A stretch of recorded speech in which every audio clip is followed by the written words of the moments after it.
Bonjour à tous, Benjamin Terrier, je travaille en médecine interne à l'hôpital Cochin et au sein également du groupe français d'études des vascularites.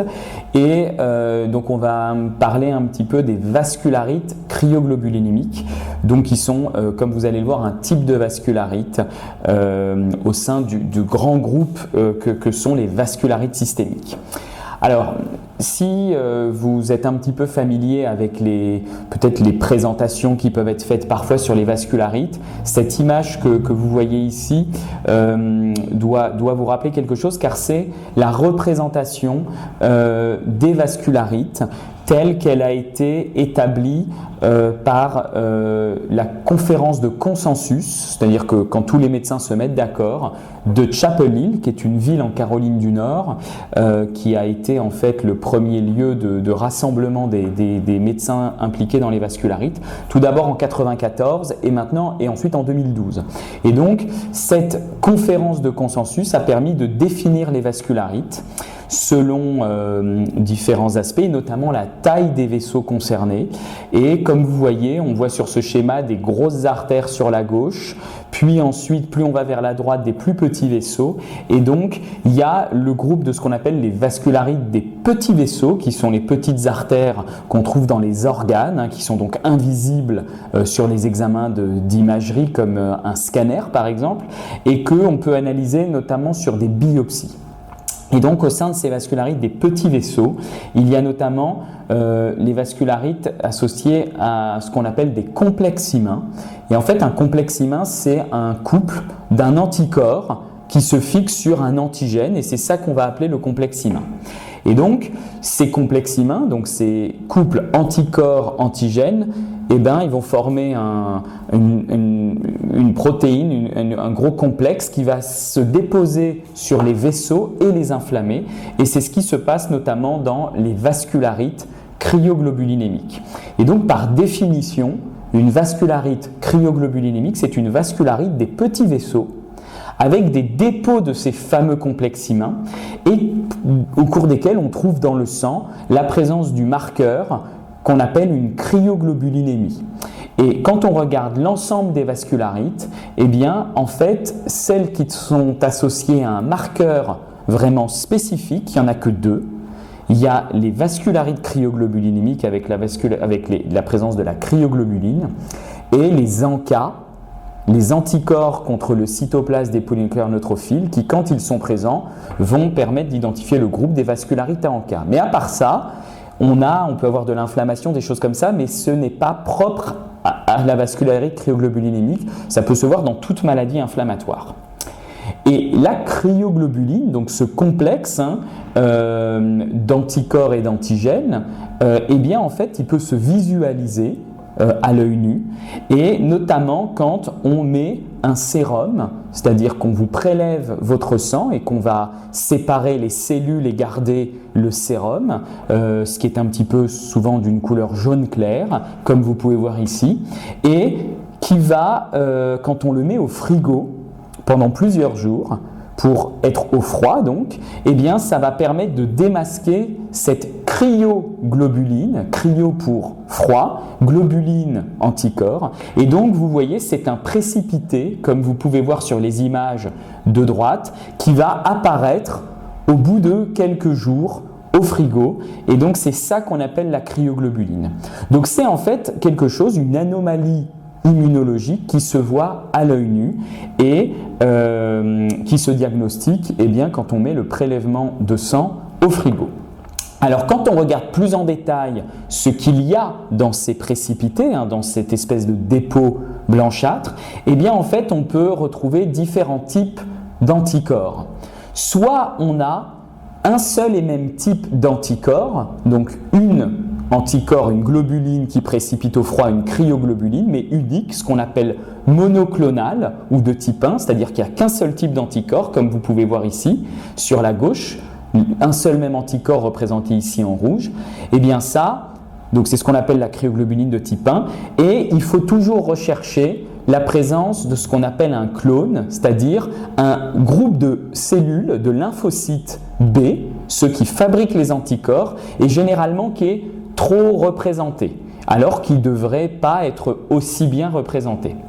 Et ensuite, il y a quand on est un peu dans ce précipité blanchâtre qu'on voyait juste avant, eh bien plusieurs types d'anticorps, ce qu'on appelle des anticorps de type IgM avec IgG, etc. Eh bien ça, c'est ce qu'on appelle les cryoglobulinémies mixtes. Mixtes parce qu'il n'y a pas qu'un seul type d'anticorps, mais plusieurs. Et en fonction de l'analyse, on peut distinguer les types 2 et les types 3, mais toutes sont des cryoglobulinémies mixtes. Et là, ce qu'on peut voir, c'est que le type de pathologie associée à ça, c'est pas le même. C'est notamment des infections chroniques. Alors à l'époque où le virus de l'hépatite C était peut-être plus prévalent qu'aujourd'hui, eh bien c'était de très loin la cause numéro 1. Et ensuite, il y a des maladies auto-immunes comme le syndrome de Sjögren, la polyarthrite rhumatoïde, le lupus, des choses comme ça. Parfois des maladies des lymphocytes B, des ganglions, donc ce qu'on appelle des lymphomes. Et enfin, parfois, quand on ne retrouve pas de cause, on appelle ça une cryoglobulinémie essentielle. Donc essentiel, c'est parfois un terme qu'on utilise un petit peu comme le terme idiopathique, c'est quand on ne sait pas la cause. Et vous avez dû entendre parler probablement de ce qu'on appelle le tremblement essentiel, qui est quand on a un tremblement sans savoir la cause, une hypertension artérielle essentielle quand on ne connaît pas la cause, et là quand on ne connaît pas la cause, ça va s'appeler une cryoglobulinémie essentielle. Alors quand vous regardez en effet dans ces cryoglobulinémies mixtes, celles où il y a un mix d'anticorps, eh bien comme vous pouvez le voir sur le camembert du haut, c'était dans 90% des cas l'hépatite C, la cause. Il n'y a pas eu d'études plus récentes qui permettent de voir si maintenant à l'ère des nouveaux traitements contre le virus de l'hépatite C, c'est toujours la même chose. Mais en tout cas, les autres causes non hépatite C ne correspondaient qu'à une dizaine de pourcents des cas. Et vous voyez que c'était un petit peu un quart de maladies auto-immunes, un quart d'autres infections, un quart des lymphomes, donc des maladies du sang, et un quart une cause essentielle, donc dont on ne connaît pas la cause. Et en revanche, quand c'est un type 1, c'est-à-dire qu'il y a un seul type d'anticorps, eh bien, vous aviez en bleu la moitié, en gros, qui était ce qu'on appelait des MGUS. Pour nous, c'est ce qu'on appelle une gammapathie monoclonale de signification indéterminée. Donc, c'est quand, par exemple, en tant que patient, on vous dit on a découvert à votre électrophorèse un pic monoclonal, mais sans qu'il soit associé à une maladie. Et à l'inverse, l'autre moitié, il y a souvent une maladie du sang qu'on appelle un lymphome, comme la maladie de Waldenström ou le myélome, par exemple, qui sont des maladies qui sont associées à la production d'un pic monoclonal sur l'électrophorèse, mais également à une infiltration de la moelle osseuse par des mauvaises cellules. Alors, c'est une vascularite, pourquoi ? Parce que quand on regarde une biopsie, comme vous pouvez voir ici, par exemple en haut, sur l'image du haut, vous voyez les globules rouges qui sont entre deux parois, et donc ça c'est le vaisseau, et autour, sur la droite, vous avez plein de petits points violets que sont les noyaux des cellules inflammatoires. Donc vous voyez qu'il y a de l'inflammation autour du vaisseau, donc c'est une vascularite. Mais, et vous pouvez voir la même chose au-dessous, c'est-à-dire que vous voyez bien en dessous comme un 8, eh bien, les parois du vaisseau qui ont l'air d'être assez intactes, avec beaucoup de cellules à point, avec le point violet notamment autour, qui sont les cellules inflammatoires. Et ça, c'est vraiment le type de vascularite qu'on voit sur une biopsie au cours de cette maladie. C'est-à-dire qu'on considère qu'il y a un respect de la paroi du vaisseau, c'est-à-dire que la couche, donc qui est la paroi, est entourée de cellules inflammatoires, mais la paroi n'est pas envahie par les cellules inflammatoires. Et juste pour vous montrer un exemple, par exemple la photo d'en bas sur cette image, eh bien là, vous voyez qu'en fait le vaisseau, il a l'air d'avoir été très agressé, puisqu'on ne voit plus les globules rouges qui circulent au milieu, et on a du mal à visualiser la couche, la paroi comme tout à l'heure. Et bien ça, c'est ce qu'on voit par exemple sur une vascularite dite nécrosante, notamment une vascularite à Anka. Et à nouveau, si vous allez voir l'image du dessus, à nouveau on est sur une vascularite de cryoglobuline, où vous avez sur la partie gauche de l'image, eh bien, un vaisseau en coupe avec des globules rouges au milieu, et autour beaucoup de points violets que sont les noyaux des cellules inflammatoires. Donc c'est une vascularite un petit peu différente et qui est dite classiquement non nécrosante parce qu'elle est moins agressive sur le vaisseau. Alors c'est une vascularite systémique. Par systémique, on entend qu'il y a plusieurs organes de toucher et vous voyez notamment il y a la peau avec ce purpura, ces petites taches rouges au niveau du pied, l'atteinte des nerfs avec ce qui est représenté sur le schéma en rouge, l'atteinte, les zones atteintes, et donc on voit que c'est surtout ce qu'on appelle une atteinte distale, c'est-à-dire l'extrémité des mains, des pieds. Il y a une atteinte du rein que vous pouvez voir en bas à gauche, avec en fait ce qu'on appelle les glomérules, qui est un peu la machine de filtration du sang, eh bien, qui est inflammée et envahi par des cellules de l'inflammation. Et après, tout organe peut être touché. Et là, par exemple, en bas à droite, vous voyez une IRM du cerveau qui montre des petites zones blanches qui sont en fait des zones d'inflammation et donc de vascularite. Alors concernant le traitement, parce que le diagnostic, il n'est pas très compliqué, hein, une fois que vous avez de la vascularite, avec ce purpura, cette atteinte des nerfs, etc., et une cryoglobuline dans le sang, vous avez votre vascularite cryoglobulinémique. Ce qui est très important de dire, et vous l'avez vu tout à l'heure quand on regardait le camembert avec les causes, l'hépatite C, c'était 90% des causes. Et ce qui est très important, c'est qu'il a été bien démontré que c'était le virus de l'hépatite C qui était la cause de la cryoglobuline, et donc la cause de cette vascularite cryoglobulinémique.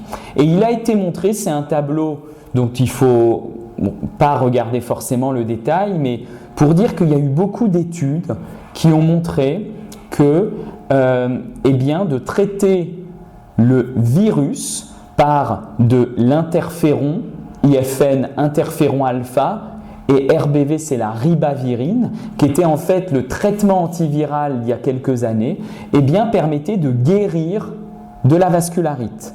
Et donc, quand on guérissait du virus, on guérissait de la vascularite. Quand on ne guérissait pas du virus, on ne guérissait pas de la vascularite. Et donc, ça avait été très bien montré que si on pouvait se débarrasser du virus, eh bien, on se débarrassait de la vascularite. Et de nos jours, avec des traitements contre le virus de l'hépatite C qui sont d'une efficacité redoutable, eh bien, les vascularites de cryoglobuline associées à ce virus de l'hépatite C, eh bien, il n'y a plus beaucoup de situations où votre médecin, de nos jours, ne serait plus en mesure de vous guérir de cette vascularite. Alors, aussi parce que c'est vrai qu'on parle souvent de corticoïdes quand on parle de maladies inflammatoires ou de vascularite, c'est juste pour vous montrer qu'ici, par exemple, c'est en fait un graphique qui montre que plus la marche d'escalier monte haut, plus les patients et le groupe de patients qui recevaient tel ou tel traitement obtenaient une rémission. Et là, ce qu'on peut voir, c'est qu'en bas, vous avez un groupe qui était écrit contrôle, c'est-à-dire des patients qu'on ne traitait pas, et bien vous voyez qu'en gros, sans traitement, la courbe elle ne monte pas, donc on n'avait pas de guérison. Et PDN pour prednisone, corticoïde, et bien vous voyez que c'était à peu près pareil. Et qu'en revanche, les deux courbes du haut qui ont l'air de monter assez vite, eh bien elles avaient toutes les deux un traitement contre le virus. Et cette étude avait bien montré que c'était une vascularite un peu particulière, parce qu'il ne fallait pas forcément donner de la cortisone, mais se débarrasser du virus. Et ensuite, comme toujours, eh bien, en fonction de la sévérité, on est amené à donner des traitements plus ou moins agressifs, c'est-à-dire que quand on peut attendre, parce que la maladie n'est pas trop agressive, il faut juste se débarrasser du virus, et en se débarrassant du virus, on se débarrassera de la vascularite. Mais parfois, quand il y a des atteintes un peu plus sévères, ou alors qui nécessitent qu'on les jugule de manière rapide, eh ben, on peut avoir besoin de donner de la cortisone, du rituximab, d'autres traitements sur lesquels on va revenir. Concernant les vascularites de cryoglobuline qui ne sont pas associées à un virus, notamment de l'hépatite C, alors je dirais que la différence, c'est que quand on a le virus de l'hépatite C, on a identifié la cause, et donc il a bien été montré que si on traite la cause, on se débarrasse de la vascularite. Quand il n'y a pas de virus de l'hépatite C, eh bien, on ne peut pas identifier la cause. Certes, on peut voir que c'est associé à une autre maladie auto-immune, mais on n'est pas en mesure de traiter la cause de ces maladies auto-immunes parce qu'on ne connaît pas encore forcément bien quel est leur mécanisme.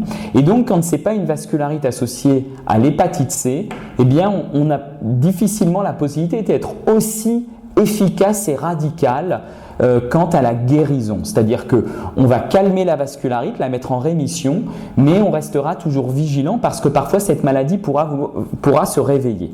Et donc les traitements, je dirais qu'ils sont plus conventionnels. C'est pas comme tout à l'heure où je vous disais c'est lié au virus de l'hépatite C, donc les traitements comme la cortisone, on n'aimait pas beaucoup en donner. Là, la cortisone, comme d'autres vascularites, quand c'est pas un virus la cause, c'est important. Donner des immunosuppresseurs comme le cyclophosphamide, l'endoxan ou autre, quand les corticoïdes ne font pas suffisamment bien le travail tout seul ou parce que la pathologie est tellement agressive qu'on a envie de mettre toutes les cartes de son côté, on peut être amené à en donner. Et enfin, comme parfois, vous avez vu, ces cryoglobulines, c'est en fait quelque chose dans le sang qui est un complexe d'anticorps et d'antigènes qui va inflammer les vaisseaux, il a été, depuis assez longtemps, compris que faire des échanges plasmatiques, c'est-à-dire enlever le sérum des patients qui contient cette cryoglobuline pour le remplacer par du sérum sans cryoglobuline, ça pouvait avoir un intérêt et c'est le cas. Et c'est généralement une thérapeutique qui est réservée pour passer un cap difficile. Et par exemple, vous voyez ici, les caps difficiles, c'est quoi? C'est quand il y a le rein qui est très impacté, quand il y a au niveau de la peau des ulcères de creusant importants, une atteinte des nerfs très importante et très invalidante. Donc tout ça, c'est des situations qui peuvent justifier l'utilisation de ces traitements. Après, également, il a été montré que, mais dans des études, ce qu'on appelle rétrospectives, c'est-à-dire que ce n'est pas un protocole thérapeutique, c'est que, en fait, on a repris, en regardant les patients qui avaient été pris en charge depuis, par exemple, une vingtaine d'années, et on retourne analyser les dossiers. Et en fait, en sachant ce qu'ils ont reçu, et parce qu'ils ont reçu tel ou tel traitement pour une raison bien précise, etc. Donc ça, en médecine, ça a un niveau de preuve de l'efficacité de tel ou tel traitement qui est jugé assez faible par rapport aux études, aux protocoles dits prospectifs, parfois en aveugle, où ni le patient ni le docteur ne savent ce qui est administré, et où on se dit l'effet que je vais observer, ou l'absence d'effet, c'est pas parce que je suis impacté dans mon jugement, parce que je suis persuadé qu'il a reçu tel traitement ou pas, mais vraiment uniquement lié à la vraie activité du traitement. Et ça, on n'a pas ce genre d'études de grande qualité dans les cryoglobulines parce que c'est trop rare.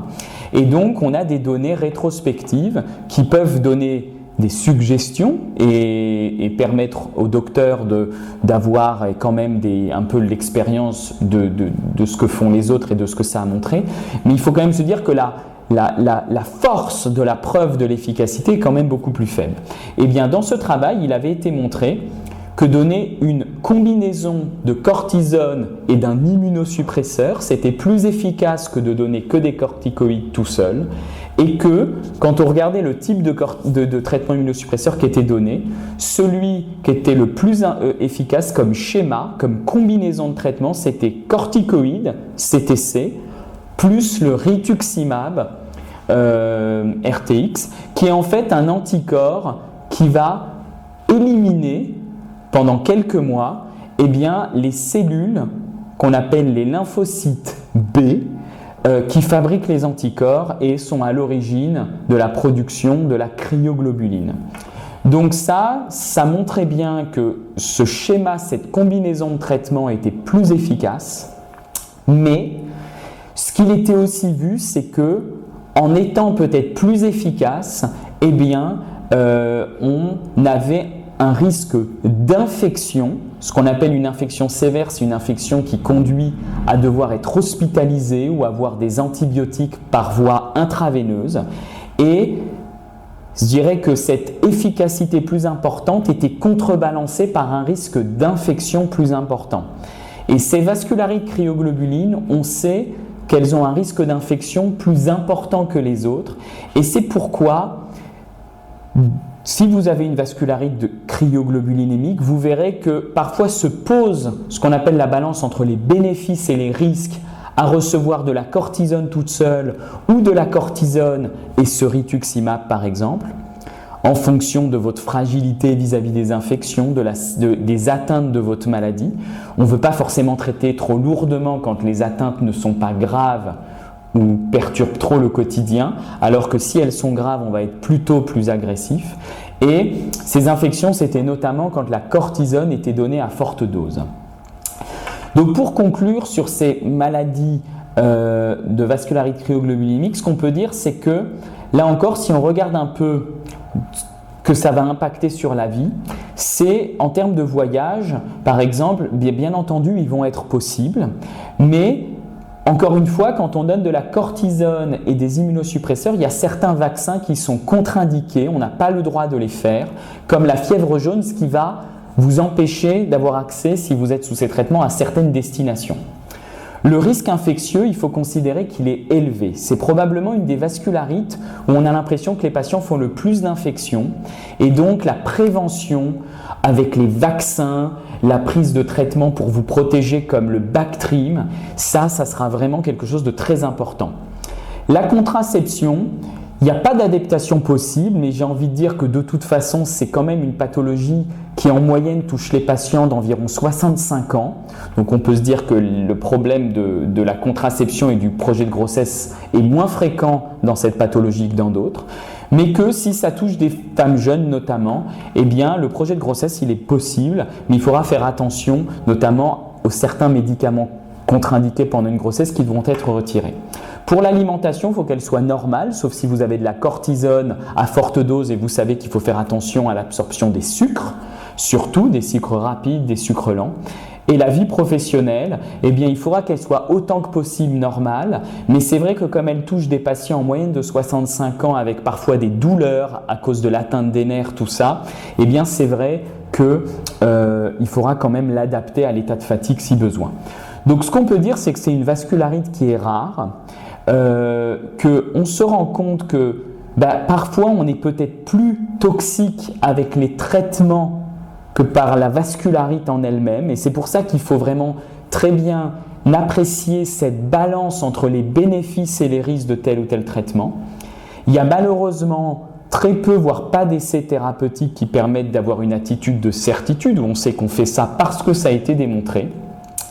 Et en tout cas, même si c'est moins le problème aujourd'hui, les formes liées au virus de l'hépatite C, il faut se débarrasser du virus. Ça, et on a les moyens en termes d'efficacité de traitement aujourd'hui pour y arriver dans plus de 95% des cas. Et dans les formes dites non virales, eh bien, où il n'y a pas de cause identifiée ou qu'on peut éradiquer, eh bien, c'est les corticoïdes et éventuellement le rituximab, anciennement Maptera, qui était le traitement habituellement utilisé. Voilà, je vous remercie et encore une fois, vous savez, par le biais de l'association France Vascularite ou le site notamment du GFEV, vous pouvez éventuellement avoir accès à d'autres informations si besoin. Merci.